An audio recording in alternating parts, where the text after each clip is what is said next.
What's going on, everybody? It's Jamel Gibbs, your family-oriented entrepreneur. Welcome to another podcast episode. This is the Business and Investing Podcast, where you learn all things business and investing related. Today, we have a special guest. I actually met Candice, I want to say back in September at Gene's event. Was it August or Yeah, September? I can't remember. September. Yeah, something like that. So I think it was September in Houston, Texas, and she killed it at the event. And I was begging her to get on my podcast, and we finally made it happen.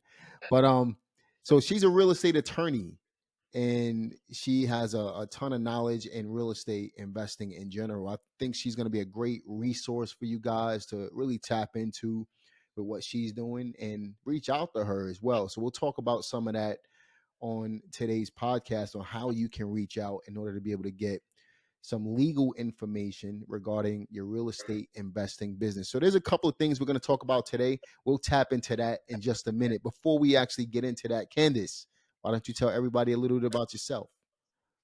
Yes, Jamel, it's great to see you again. We definitely had a ball at the Go Getter Conference last year. So thanks for connecting with me. I am Candice Patrick on social media. Everybody knows me as Attorney Candice.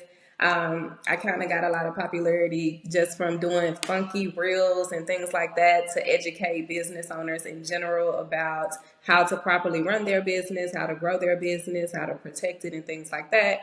And then over time, I started getting clients who are particularly in the real estate investing arena. So I work with all different kind of business owners, but my biggest clients are typically real estate investors and people in the logistics industry. And I help my clients with things from contracts all the way down to intellectual property, lawsuits, you name it. So that is who I am. I'm here in the great state of Texas, but fortunately, I have clients throughout the U.S. Cool. So you have a national business, but you're there in Dallas, Fort Worth area. And Yes. again, I met you through Gene. Shout out to Gene Boykin. It's my guy right there. And yeah, I'm looking forward to providing some killer information today for the audience. So, how did you become an attorney? Like, why did you tap into the legalese side of things as far as real estate? Yeah, man, it's a long story. But the small aspect of it is growing up for me was Southside of Chicago. So I got to see a lot of things, growing up in that part of town. And one of the biggest things that I paid attention to was the criminal justice system. People were always going to jail, having to get bonded out, just, things like that. But the biggest thing was the power of the attorney. So every time I saw someone getting in trouble or some type of issue, it was always the attorney, the good attorney that they had that was getting them free from jail or helping them beat the case. So that's kind of what ignited my desire for wanting to be an attorney. And then once I actually went to law school and I learned about business law and all these other different areas of law, then I kind of settled on which area I wanted to focus on. Got you. Now, when you were in law school, did you think that real estate was going to be, or even the business side of things was going to be the thing that you would be best at? Well, I knew I would be best at whatever I put my mind to, but when I first went to law school, I was heavily focused on criminal defense. So remember, for me growing up, I was always seeing people in and out Right. of jail, or just the police were heavily involved with our community. And so that is what I wanted to focus all of my attention on. All of my volunteering and internship prior to law school, it was always involved with the criminal justice system. So I was heavily focused on that. And I thrived. Like I always got an A in anything involved with the criminal system. But what happened to kind of change my focus was we only had 2 Black law professors in the entire law school. And one of them taught business law, and he was brilliant. And then the other one taught entertainment law. So, of course, I could not graduate I could have graduated, let me be clear, but I just was intentional that I did not want to leave law school without taking a class with those 2 professors. I just thought it was honorable. I wanted them to teach me. And so I fell in love with those courses, like, learning from those Black professors, They graduated from top schools, Yale and things like that.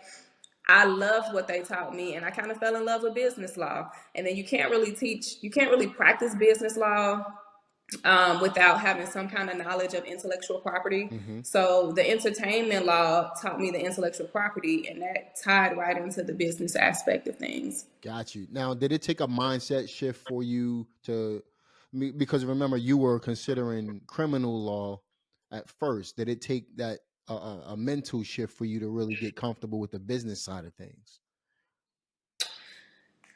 In a way, Mm-hmm. yes. And I'll share a brief story with you about what kind of caused me to have a mental shift. And so when you're in law school, you get something called a 7-Eleven license. Now, it might be called something different in different jurisdictions, but in Illinois, it was called a 7-Eleven license. And you get that your second year of law school, and it basically allows you to practice law under the supervision of another attorney. Okay. And so with that license, I had my own clientele that I provided criminal defense for, right? And so I had about 7 clients at that time. And I used to kick butt. Like, I used to go off. And I remember one client, he was had a lot of tattoos. He was a black guy.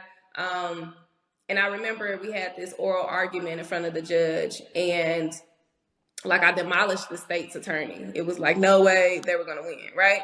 But the judge ruled against me. And I remember walking away feeling like, man, like if I walked in here with the blonde hair, blue eyed client, like I probably would have won, because there's no way, you know. And in open court, I remember the judge calling out my name saying, Miss Patrick. And I just ignored him because I was like, why is the judge calling my name? Like, I'm trying to leave. And he said it again, Miss Patrick. And I said, yes, Judge. And he said, I wanted to let you know that was one of the best oral arguments I've ever heard in this courtroom. And when I left, everybody in the courtroom came in the elevator with me. They were trying to get my card. And I remember thinking, like, man, I know I did a great job, but man, the bias that's involved in the criminal justice system is heavy. And I chose not to have to deal with that every day, right? Yeah. So that was kind of like what kind of ignited my mindset shift, if you will. And so when that happened, I remember thinking, I've mastered business law. So when I took the business law course, I got the highest grade in the entire class on the exam, right? The same for entertainment law. So I thought to myself, those areas of law are more fun. They're more light and airy. You know what I mean? Yeah. So I would much rather do that on a daily basis compared to criminal defense, where it's heavy. It weighs on you because you have so many other factors to fight against other than just being a great attorney. So that's my little story about how I kind of shifted. That's a great story. And it really shows the biases that, are that even attorneys face in the legal system. Unfortunately, I mean, if I'm just kind of thinking about what you just said. If that was the best argument that the judge has ever heard, why did you lose the case? You know what I mean? Right. That's just weird to me. But that's something that's above my pay grade. That's above what I understand about the legal system. But it's just now it shows the problems that the legal system has as well. So you chose something that was a little easier to stick with, and that's business law. So I kind of want to dig into some of that today. I know we were going to talk about intellectual property, some of the real estate do's and don'ts, and also how to avoid the liabilities that come with it. So why don't we start there? Let's get into some of the intellectual property stuff. What are some things that people need to keep in mind? Some obstacles that they're going to face when it comes to intellectual property. Absolutely. So with your channel, all of your audience members are business owners of some sort. Most of them are going to be investing in real estate. And one area that I see a lot of the investors fail at is the intellectual property, right? So they'll have the corporations, the LLCs, all that stuff, right? But they never have their trademarks. They never have the copyrights for their logos and things like that. So I'm glad that we got to talk about this so that now they can be more aware and get on top of it. So let's talk about what intellectual property is. So that is kind of an umbrella term, if you will, that, has 3 different categories within it. And so under that umbrella, you have trademarks, which allows a person like you and I to own our brand, right? So the podcast that we're on right now, once you trademark it, you legally own it. So no one else can create a podcast name that you have, right? You legally own it. It is your brand, right? Mm-hmm. And then the next category is the copyrights. So copyrights are going to allow you to take legal ownership over your works of authorship. So any type of work of authorship, I usually reduce it to like artistic works. So that would be like your books that you write, courses that you create, anything where you need to put your name on it as an author, you want to get a copyright. And then the last category is patents, right? And so patents are going to cover inventions. So those are the three types of categories. And the way I look at intellectual property is I look at it just like real estate. When you own real estate, you can do a lot of things with it, right? You can rent it out to other people. You can sell it and make money. You can hold it and live there, use it for your own benefit. Mm-hmm. And so intellectual property works the same way, particularly when it comes to business owners. We want to really focus heavily on the trademark aspect, right? Because most business owners are going to have a company name. That's your brand. They're going to have some type of social media or a logo, right? They're going to have things that allow the public to identify their brand, right? And so you want to legally own it. So you wouldn't invest a lot of your energy and money and resources into a property. You're not going to get a property and just start fixing it up and you have no ownership interest in it, right? Mm-hmm. Right. So intellectual property works the same way. So Jamel Gibbs, right? You want to make sure, hey, I legally own this. This is a part of my brand because there are billions of people in the world. We don't want another Jamel Gibbs to come up and start doing a podcast. It sounds like it's extremely rare, but it happens, For So sure. that is just the essence of intellectual property. And when it comes to investors, real estate investors, you guys are usually heavily focused on like the buying and selling of the properties, the LLCs, the taxes, and things like that, to where you're not paying attention to something as simple as the intellectual property component.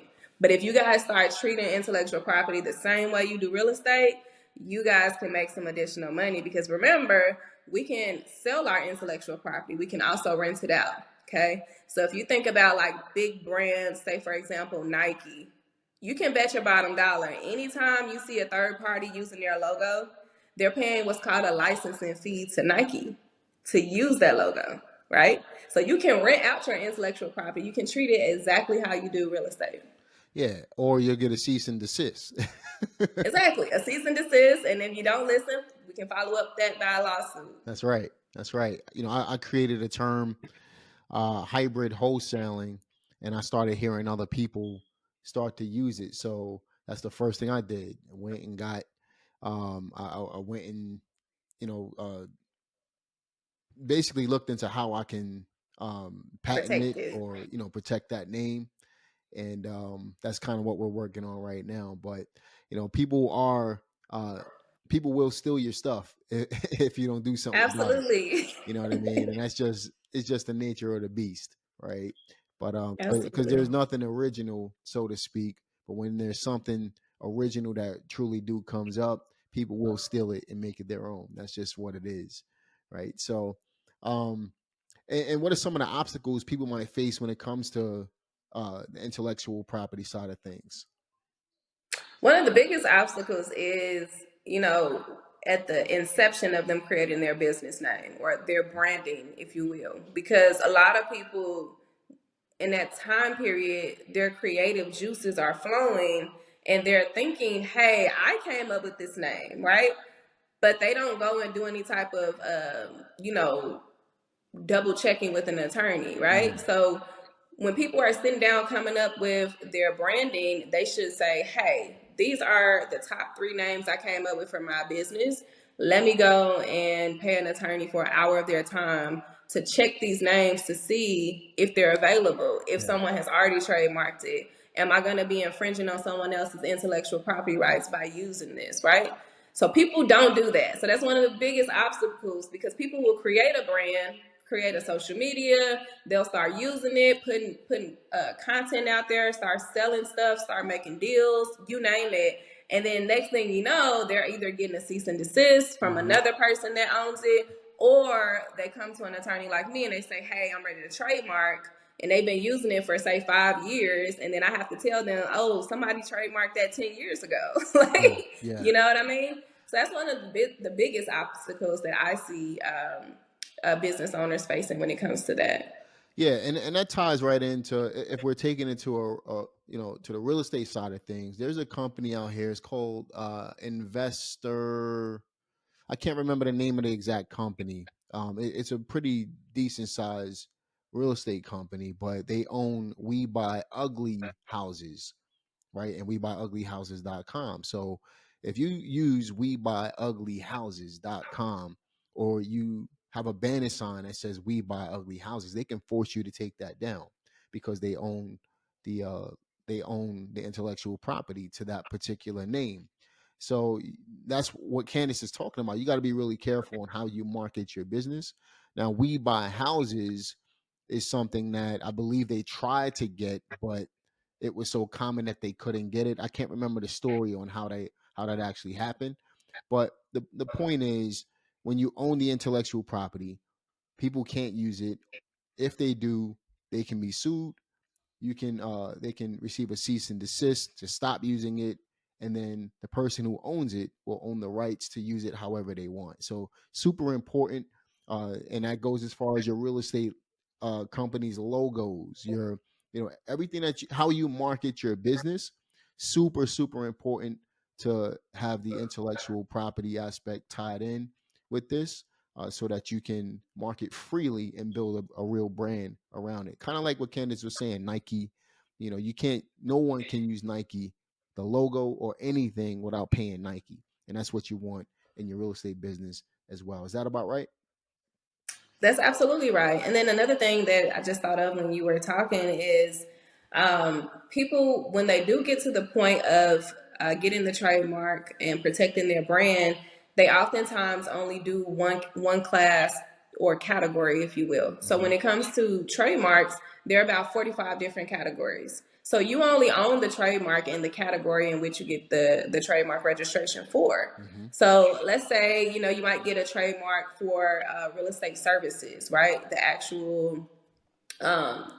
of, doing the services. You have a company, maybe you're teaching other people how to do what you do. Well, then that's one category. So you'll own it in that, right?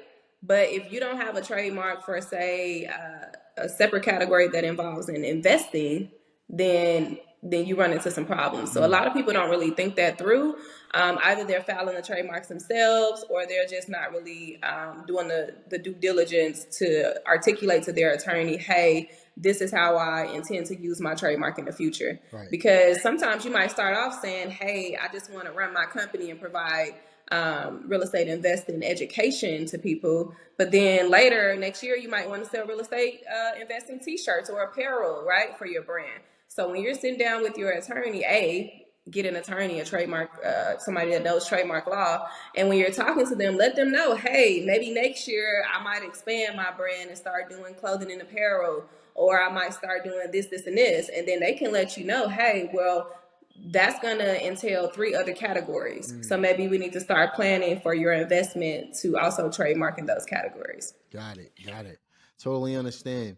Now, oh, by the way, the company, it just popped into my head. The company that owns We Buy Ugly Houses is called Homevestors. So it's a franchise opportunity, right? So you better believe they trademarked all of this stuff, and if you try to use it, you can have some issues down the line. So we got the intellectual property stuff out of the way. So as you're setting up your business, you want to keep these things in mind. Now, what about when you start making some money? You start building your portfolio. There's some liabilities that you want to avoid. What are some of the things that people need to keep in mind when it comes to avoiding liabilities? Yeah, so particularly for the investors, real estate investors, you want to make sure, like, if you have contractors or something like that coming out to fix up the property, you want to have some type of agreement with them that, either A, is waiving liability for you as the homeowner of, you know what I mean? You own that Mm-hmm. particular real estate investment property. Because if you think about it, if somebody's coming to fix up property, anything can happen, right? They can slip and fall off of the ladder. Like, all type of things can happen. Somebody can hit themselves with a nail trying to nail Mm-hmm. something down, it might be rare, but as an attorney, that's the way we think. So when you're doing your deals with these contractors, maybe waive liability. If they're not agreeable to that, then just, make sure that you have liability insurance. So that way, if somebody does get hurt on the property and they come after you, then you have some money set aside with the insurance where you don't have to personally pay anybody. So that would be a huge thing, right? So you got avoiding liabilities with contractors. How about if you own property, somebody slip and fall? I mean, you got insurance for that, but obviously you got entities for that as well, right? So what are some of those things that people should keep in mind?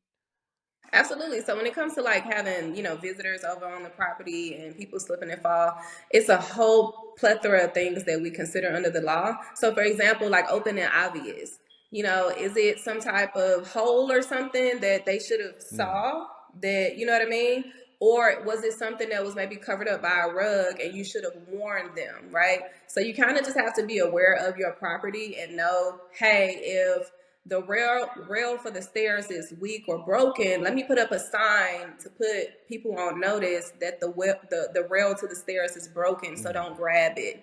Or maybe let me just not have visitors during this time period while this is getting repaired. So it really boils down to notice, giving your guests notice, and then also whether the person is, just a regular personal guest or are they coming to do business. So the standard for those different categories are going to change under the law. So if you got a business person coming, if it's someone that's invited to the premises to do business, it's a higher standard that you're required to give them notice, to give them, to make sure they're not injuring themselves versus someone that's just like a personal friend or something like that. But ultimately, in layman's terms, what it boils down to is notice. You want to make sure you're giving them notice, right? If it's not open and obvious, I mean, even then, still putting up a sign and saying, hey, watch your step, or hey, the floor is slippery, something like that would be best to kind of get yourself out of liability. Got it. So like, let's say somebody's, walking on a sidewalk that's right in front of your property. And there's a huge crack in the sidewalk. If you just put a sign in a lawn that says watch your step next to the crack, that might be helpful. Something like that. That would be very helpful. Got Very it. helpful. Got it. And then it'll also get down to, well, obviously as an attorney, we pull the records and look at the boundaries of the property. Do you actually own the sidewalk or is it owned by the government, right? So we get into some of that stuff as well. Yeah, because even if it's owned by the government, wouldn't you still be held responsible for it for the maintenance and upkeep, or how does that work? So it depends on the jurisdiction, but if it's like, completely owned by the government, then that's really not your responsibility. Obviously, we want to make sure it looks pretty just for, the property value and things like that, appraisals and stuff. But if it's owned by the federal government, then that's their responsibility. So it's almost like if there's a crack in the street, but the street is right in front of your house, you're not required to go out there and start laying cement and stuff like that. That's the government's job, right? So maybe you can call the government and say, hey, it's a crack in the sidewalk or whatever, and notify them. But ultimately, if it's the government's property, then they're responsible for it. Got it. So, again, liabilities can be avoided. We talked about a couple of different things that, you might want to keep in mind as a real estate investor. Having your contracts, in writing with your team. So your contractors and anybody else who's on your team, right? Physicalities, right? So you got maybe some issues with the property, putting up signs, making sure that people want if there's a dog on the property, obviously, if your tenant has a dog, beware of dog, no trespassing, stuff like that, right? All of these different things that you definitely want to keep in mind to avoid these liabilities. Are there any other liabilities that we should keep in mind? There's always a ton of liabilities. The other thing that I would say watch out for is when you're selling a property, just make sure you're fully disclosing any type of defects to the property and things like that, because that's a huge way to be on the line and be liable, right? Here in Texas, we have something called deceptive trade practices, right? And so that's a major way to get on the hook for being deceptive. If you're selling the property but you're not disclosing some type of defect, something that's not readily either visible or apparent to some type of inspector or something, but you knew about it and you had the opportunity to disclose it and you didn't, that would be a huge liability risk for an investor. So I would say if you know of some type of defects on the property, and not just real estate investors, just business owners in general, when you're doing business deals, if it's some type of defects in something you're selling, always just make people aware of it. So that way you're being fully honest and disclosing everything. And then there's no liability for it. Got it. And a great example of that would be a property that I used to own where we had, property line issues, right? So the neighbor thought that part of the property was his. When we looked at the map, it was actually my property. So when I go and sell the property, I got to disclose that. Look, the neighbor has a dog on the property as a flip. I didn't take the time to really argue with the neighbor and tell him to take his dog house off of the property, but at the end of the day, I mean that was my property. If I didn't disclose it and the buyer has to go out and fight for that, then that would be my issue, wouldn't it be? Right. Yeah. Yeah. So you were being forthcoming by letting them know, hey, I got this issue with this neighbor. They've been leaving their dog on this portion of the property, even though it belongs to me. So that way they're aware going into the deal what they're going to have to deal with. Yeah. The guy even built a 2-car slab on the property as well. He really thought it was his. I'm not gonna And make. I'm you not. never addressed it. Yeah, I just, I spoke to him about it. I said, I'm selling the property. This may come back to you later on. Um, I was able to sell the property as it was, but the person knows about it who bought it. So, however they handle it, that's entirely up to them. Should I have gotten that in writing With the neighbor? with the new homeowner? Yeah, you always want to disclose in Hmm. writing because even though it sounds like you made a verbal disclosure. Yeah, I did. Yeah, so they could have turned around and 2 months after buying the property and said, we really don't want to deal with this crazy neighbor, and then try to use that as the basis to get out of the deal. Yeah. But obviously it would be your word against theirs. But Hmm. I always recommend to all business owners just put Getting it it in in writing. writing. That's Put it right. in writing. Yeah, Hmm. and that's one of those you live and you learn type of things, right? I've been in real estate for over 20 years. I'm still learning. So, Yeah, because I we're mean, because always learning. that's right. And people, Regardless of what industry you're in, you're always learning. I think that to be the smartest person in the room is a downfall. You yeah, always want to be the student and the teacher, if yeah, you will, right? that's right. So, That's right. And people change over time. So you like you said, you always want to be mindful that you're always learning, because you got to adapt to every situation as it happens. So something like that has never happened to me before, so I'm not thinking about it. But it worked out anyway, so hopefully, that won't come back to bite me in the future. yeah, you no, you're know? all sophisticated now. You'll have it in Yeah, writing and everything. You'll be that's good to right. go. That's right. Which kind of leads into some real estate do's and don'ts that we want to talk about, right? So what are some of the real estate do's and don'ts that our listeners should be mindful of as they tap into the real estate investing businesses? Absolutely. So, I think the area that gets most investors in trouble is when they're dealing with tenants. Got it. Okay. So, when you're dealing with the tenants, tenants are allowed to have notice for literally everything. So, a lot of investors get tripped up. Say, for example, if the investor is selling the property, you have to give the tenant notice Hmm. that the property is being sold to a new landlord. So every step of the way, they have to have notice. So that's one of the biggest tips that I would give to investors. Even if they Once don't you have a start, lease, just for clarity, even if they don't have a lease, right? yeah, right. So when it comes to real estate, you can. The rule is it has to be in writing when it comes to real estate, but just think about it. Sometimes you might let your friends stay over, Hmm. and then now they've acquired some type of rights to stay. Even if you call the police won't, make them leave. So Hmm. even if you just let somebody come over and stay the night, and they end up staying for 6 months, 60 days or something like that, they still have a right now to be at the premises. So just to make sure you're following all the technicalities. Even if they don't have a written lease, if you have some type of verbal agreement that they can stay here, something like that, you still want to give them notice about the sale. Got So it. always give the tenants notice. Always give the tenants notice. What are some other real estate do's and don'ts that you can think of?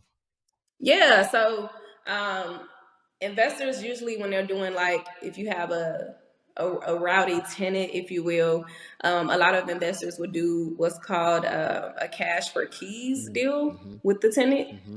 And most of them, they don't put it in writing. So we were just talking Mm. about you putting your disclosures in writing. But if you come up with some type of deal with the tenant to get them out, you know, I understand some tenants are just knuckleheads. Yeah.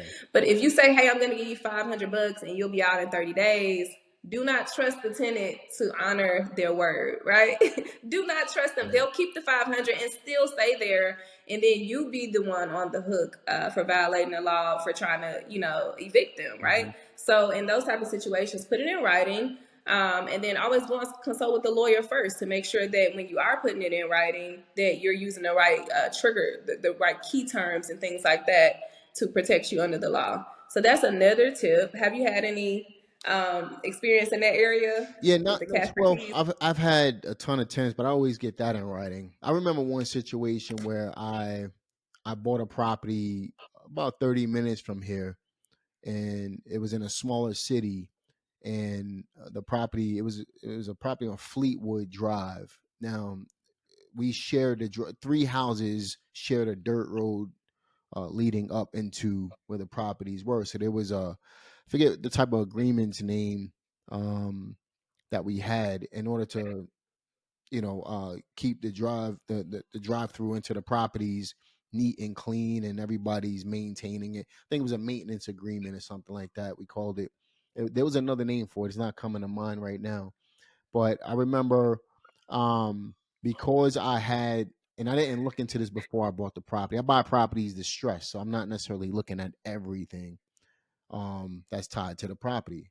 That's kind of how that situation with the doghouse happened, right? But bought the property, rehabbed the property, and I go to sell the property, and it turns out that there was this maintenance agreement, a maintenance or a road maintenance agreement. I think that's what it was. Road maintenance agreement with all the property owners on that particular road. The first house, so basically the road maintenance agreement expired. We needed to renew it in order for me to sell the house. So I went to I had a neighbor on my left and a neighbor on my right. I went to the neighbor on the right, and he agreed, signed it right away. The neighbor on the left gave me a hard time.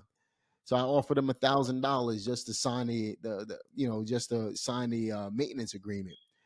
Had to take him out for coffee, talk to him, read the agreement with a young guy. I really wanted to put my hand. No, I'm just kidding. I really just wanted to strong arm him a little bit, but I'm But I, you know they say you get more bees with honey, so yeah, sometimes you yeah, have to yeah, just for sure. I'm joking about that, but yeah. I ended up giving him $1,000 just to kind of sign. And even then, he was like, "Oh, let me think." He was really he was being a butthead about it. He just wanted to give me a hard time about it. But he ended up signing the agreement. But I got that in writing. And had I not, it would have been a verbal agreement, and the whole deal would have went sour because of it. So the bank wanted it in writing, which was perfect, and most banks do, right? They force you, and that way they're protected on their end as well. So that just shows how important it is to get stuff in writing, because once you have it in writing, this person now I can take this guy to court if he doesn't live up to his end of the bargain, which is a whole nother thing. If you're taking somebody to court and winning a lawsuit, you still got to be able to collect the money. I've been Mm-hmm. there.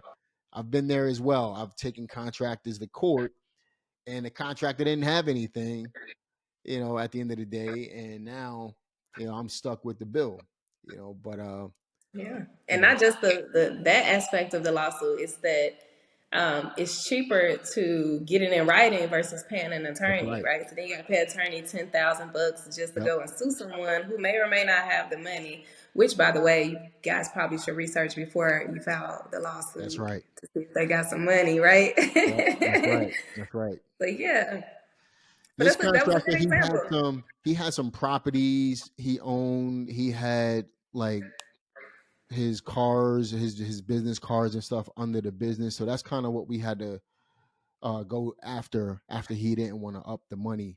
Um, so you got to handle stuff the right way. You know, you gotta put stuff in writing, and you got to use the justice system against people sometimes, unfortunately, because people are not honest. But Yeah. So that's why now we let me have these ask laws. you. Hmm. You said that you guys had to end up going after the properties and cars and stuff he Hmm. had. Was it under the same business name? It Did was. you guys do business? Yeah. Yeah, so I got his Okay. car towed away. He got a couple of things taken until he finally paid up, and that was it. Yeah. You know, so Yeah. Good. So yeah, you can enforce a judgment against, someone's assets. So yeah, even if they don't have money in the bank account, you can start forcing the sale of their assets. So that's that's right. another good tip right there. Is with investors, you guys typically have a ton of properties, especially when you get really experienced like you, 20 years in the game. I know you got a ton of assets, right? And so a sophisticated investor like you're going to have multiple different Hmm. entities protecting Yep. different assets, right? So it would be foolish to have, say, 50 properties under one LLC, right? Because if that LLC got sued, now all of those properties are on the line to pay a judgment, right? That's So that's right. another really good tip that we just kind of created here, flowing with each other. But yeah, so always have separate entities, and then take extra measures, which I'm sure you have as well, to put those entities in a trust also Yep. to make it a little more difficult for people to file suit. I think I was telling you guys at the conference where we met how I was trying to go after this big real estate company Yeah. for screwing over my client, and like I was scratching my head trying to find out who the actual owner was because they had everything buried in all these trusts. And trusts, they're not public records, so it's Hmm. not like you can just go on the Secretary of State's website and figure out who owns this trust. That's So right. that's another really huge tip for investors, having separate entities for their assets, and then at some point or another being sophisticated enough to put those assets in a trust. For sure. Do you and do you recommend having more than one property under one LLC? Yeah, I mean, you don't want to get too psycho crazy with it. You don't want to have Hmm. 10,000 different LLCs. So I say what you should do is, and it also depends on how big of an investor you are. Hmm. So maybe set a threshold. Say, okay, every 10 properties, I'm going to create a separate That's right. LLC. You know what I mean? Yeah. So it's kind of up to you what you're comfortable with and how large of an investor you are, right? Obviously, you got some investors out here that might own an entire development, an entire Hmm. community, and that community might have about 75, houses in it.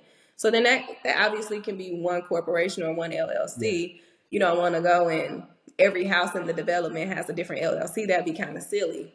But you kind of catch where I'm going. Just set you a threshold. Yeah, the old rule of thumb as I was coming up in my early days as an investor was every five properties put it under a different LLC, right?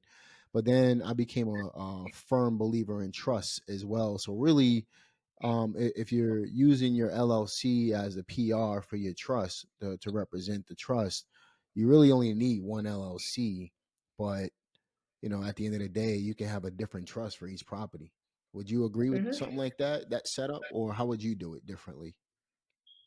I still wouldn't have just one LLC. Hmm. That makes me uncomfortable Got just you. because, golly, we don't even want multiple lawsuits attached to the Okay. LLC name, right? Because listen, you might be going to do business with someone new, and then they're going to start researching you. Mm, So when my clients want to do business with someone new, I'm researching the company just to be able to advise them if this is a good business deal, not just what's on paper, but this particular company, their owners, are they savvy business people? hmm. Do they screw people over? Have they been sued in the last 5-10 years? Right.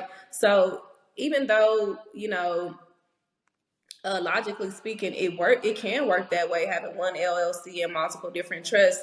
I just would prefer if my clients had multiple Multiple. different LLCs and then separate trusts attached to them. Got you. That makes a whole lot of sense. And another thing that I think is super important for people to keep in mind when it comes to the trust aspect of things, like you said, it was very difficult for you to find who the owners of that trust was, right? Yeah. There's a huge retainer that an attorney is going to want, likely $10,000 or more, just to do some research. And most people don't want to pay that. So that makes it very difficult. Like, how many people do you know would actually go after somebody who has their property under a trust and they got to put down a retainer? You know what I mean? It's easy to find the owner of an LLC, but a trust, that's Hmm. very difficult. So that retainer is going to deflect a lot of sue happy people that want to go after your assets, but they don't want to put up the money to be able to do it. Do you agree with something like that, or? Absolutely, I do agree because I'm telling you, I was sitting scratching my head. Like I was like, man, they really Yeah, hit this thing, you know. So you can find out who they are. It's just very, very difficult. It's not as readily accessible. yeah, So it serves kind of as a deterrent, right, to filing suit. So unless it's some type of like major, like multi-million-dollar case, it's kind of like, do I even feel like being bothered with this? yeah.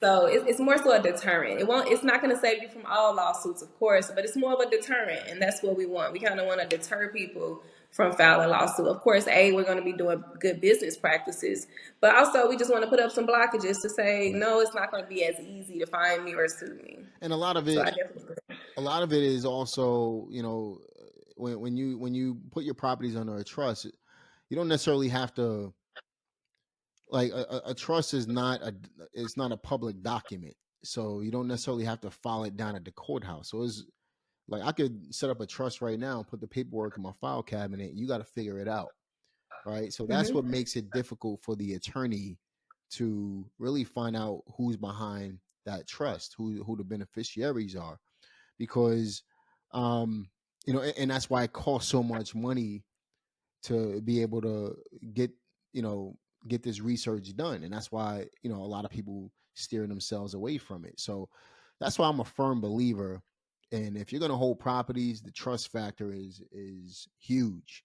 You know what I mean? Absolutely. It's going to limit your liability, and basically offer you that privacy that you're looking for as an investor or a business owner at the end of the day. You know? Yeah. Speaking of which, the privacy aspects, I know a lot of people are kind of were upset going into Hmm. the year because of the Corporate Transparency Yeah. Act. So that was a huge topic of conversation. Um, but people are disclosing to the federal government, so you still are able to be anonymous to the general public. Yeah. They have that Have you information anyway, don't they? Yeah, the federal government has everything, Right. right? That's why I'm kind of like, they really did need the Corporate Transparency Act. Right. But again, from my legal perspective, I see it as more of a deterrent for criminals Hmm. because we had a lot of scammers, people committing Hmm. fraud under Hmm. these different LLCs. So what the federal government is doing is kind of trying to set up a deterrent, like, hey, now we're requiring you to report all your information. So it's kind of a deterrent, right? Yeah. It's kind of scaring the criminals a little bit. Hmm. Um, I guess just a little bit. They always find a way to still do things, They make a right? way But just a around little bit is everything. going to deter That's right. them. Yeah, absolutely. Sounds good. So how can our listeners get in contact with you? Oh, sure. So my office number is 844-480-0480. And then you can also visit me on social media platforms at Attorney Candice. Now, attorney Candace, let me tell you, she's flying airplanes and doing all kinds of stuff. You guys got to check out her social media pages. She's definitely doing her thing and just making being a business owner exciting. You know what I mean? So definitely check it out. I think you guys are really going to enjoy the content that she puts out. I'm going to link her information in the description box of this podcast episode so that you guys can get in contact with her. If you just want to know a little bit more about business, if you just want to know more about the legal side of things or how to even grow a business, she's definitely well versed in all of these different areas. Um, and I highly recommend that you reach out to her. Uh, she's definitely doing her thing in this regard. Any last words for our listeners at all? I appreciate that, Jamel. The last words is check out also some of my courses. I always forget to talk about it, but years ago I created courses educating business owners on how to review a business contract, how to do their own trademarks, stuff like that, just because I recognize that some of business owners, they don't necessarily have the money to afford an attorney like Mm, me. So now you have a course where I'm teaching you all of my knowledge, but you do it yourself. So go check out some of that stuff as well, because in 2024, we want to make sure there are no excuses, okay? yeah, that's No right. excuses. So those are my That's last right. words of wisdom. Yeah. Perfect. So thanks, So no Jamel. excuses at all. Oh, of course, of course. I appreciate you. I've been trying to get you on this podcast for a while. I'm happy we finally made it happen. I'm sure this is not the last one. Listen, guys, you know, at the end of the day, we're not trying to make excuses this year. We're trying to do what we have to do. So the best thing you can do is reach out to a knowledgeable attorney to add the attorney to your team. Candice is definitely that person. If you're looking for help with intellectual properties for your business, your logos and things like that, if you're looking to avoid pitfalls in your business, if you're looking to avoid liabilities in your business, definitely reach out. Anything real estate or business related, Candice is the person to contact. I highly recommend her. Link will be in the description box for you guys. And listen, if you want to have her back to talk about another aspect of business and real estate, be sure to leave a comment in the comment section so that we can know that you guys are interested in having Candice back. I'm sure you guys are, but definitely show us in the comment section how you feel about this particular podcast. Be sure to like this video if you're watching this on YouTube. Subscribe to the channel. Click the notification bell so you can get more videos just like this. I'm going to see you guys on the next one. Take care.